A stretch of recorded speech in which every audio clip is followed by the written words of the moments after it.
UP में अग्निवीरों को मिलेगा आरक्षण, सीएम योगी ने कर दिया बड़ा ऐलान। अग्निवीरों के लिए कारगिल विजय दिवस के अवसर पर उत्तर प्रदेश, मध्य प्रदेश, ओडिशा, छत्तीसगढ़ और गुजरात की सरकारों ने बड़ा ऐलान कर दिया है। इन राज्यों में अग्निवीरों को आरक्षण देने का ऐलान सरकार ने किया। उत्तर प्रदेश के सीएम योगी आदित्यनाथ ने कहा कि देश की सेवा करके लौटने वाले अग्निवीरों को यूपी पुलिस और पीएसी बल में वेटेज दिया जाएगा। सीएम योगी ने शुक्रवार को अपने सरकारी आवास पर मीडिया से बातचीत करते हुए कहा कि देश की सेवा करके लौटने वाले अग्निवीरों को यूपी पुलिस और पीएसी बल में निश्चित आरक्षण दिया जाएगा। उन्होंने कहा कि प्रधानमंत्री नरेंद्र मोदी के सेना में रिफॉर्म के इस अभियान को राष्ट्रीय सुरक्षा के लिए सर्वोपरि मानते हुए आगे बढ़ना चाहिए। अग्निवीरों के रूप में देश को ट्रेंड और अनुशासित युवा सैनिक मिलेंगे। आज अग्निवीर में युवा उत्साह के साथ भर्ती हो रहे हैं। इसके बाद उन्हें पैरामिलिट्री और सिविल पुलिस में समायोजित करने की व्यवस्था की जा रही है। किसी भी देश और समाज के लिए प्रगति और समृद्धि के नित नए प्रतिमान स्थापित करने के लिए समय समय पर होने वाला रिफॉर्म अत्यंत महत्वपूर्ण होता है। लगातार हर एक फील्ड में पिछले 10 वर्ष के अंदर बेहतरीन रिफॉर्म करके भारत की अर्थव्यवस्था को एक सम्मानजनक स्थिति में पहुंचाने और दुनिया की 5वीं बड़ी अर्थव्यवस्था के रूप में भारत को स्थापित करने के लिए प्रधानमंत्री मोदी जी के नेतृत्व में काफी कदम उठाए गए, रिफॉर्म किए गए। स्वाभाविक रूप से एक तरफ हम समृद्धि के नित नए सोपान छुए, दूसरी तरफ अपनी राष्ट्रीय सुरक्षा को भी उतना ही महत्व देना होगा और राष्ट्रीय सुरक्षा को भी, चाहे वह सेना में, उनके साजो सामान में आत्मनिर्भरता के लक्ष्य को प्राप्त करने का कार्य हो या फिर सेना के आधुनिकीकरण से जुड़े हुए एक त्वरित निर्णय लेने की गति को आगे बढ़ाने का। सेना भी इस रिफॉर्म के साथ आगे बढ़ी है। आज अत्याधुनिक फाइटर विमान भारत की सेना के पास हैं। Defence manufacturing corridor Uttar Pradesh और तमिलनाडु में विकसित हो रहा है। उत्तर प्रदेश में ही हमारे डिफेंस कॉरिडोर में 6 नोड में हजारों करोड़ रुपए का निवेश आया है।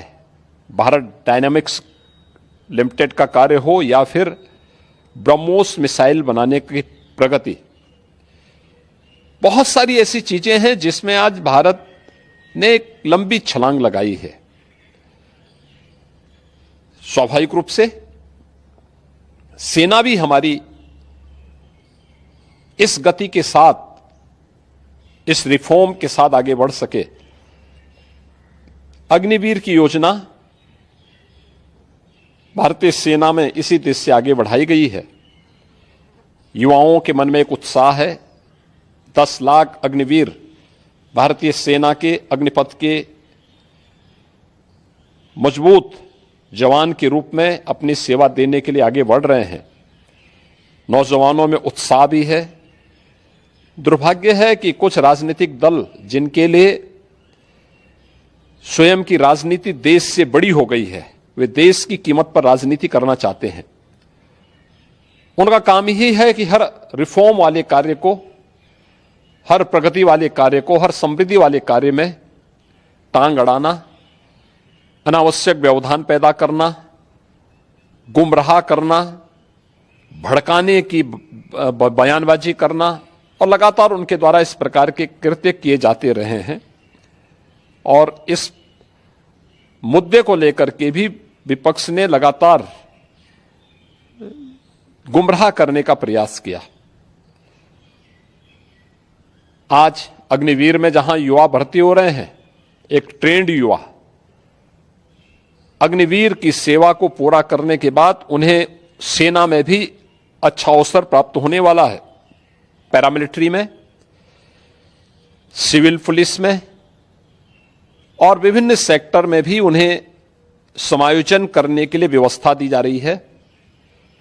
बीएसएफ ने, सीआरपीएफ ने, सीआईएसएफ ने, अन्य तमाम हमारे जो पैरामिलिट्री हैं उन्होंने भी इस बात की घोषणा की है और उत्तर प्रदेश सरकार ने भी इस बात को कहा है कि अग्निवीर की योजना जैसे आगे बढ़ती है और जब ये अपनी सेवा के बाद वापस आएंगे तो हम उत्तर प्रदेश पुलिस सेवा में, पीएसी में इन नौजवानों को प्राथमिकता के आधार पर समायोजन की एक सुविधा देंगे, वेटेज देंगे। उनके लिए एक निश्चित आरक्षण की सुविधा हम अपनी सेना, अपनी पुलिस में उपलब्ध करवाएंगे। एक ट्रेन मैन पावर हमें मिलेगा, अनुशासित युवा हमें मिलेगा और इसका लाभ राज्य लेने के लिए पूरी तरह हम लोग प्रतिबद्ध होंगे कि उन ट्रेंड युवाओं को हम आगे बढ़ा सकें। और मुझे लगता है कि हमें प्रधानमंत्री मोदी जी के और भारत सरकार के इस सेना रिफॉर्म के अभियान के साथ राष्ट्रीय सुरक्षा को सर्वोपरि मानते हुए आगे बढ़ना चाहिए।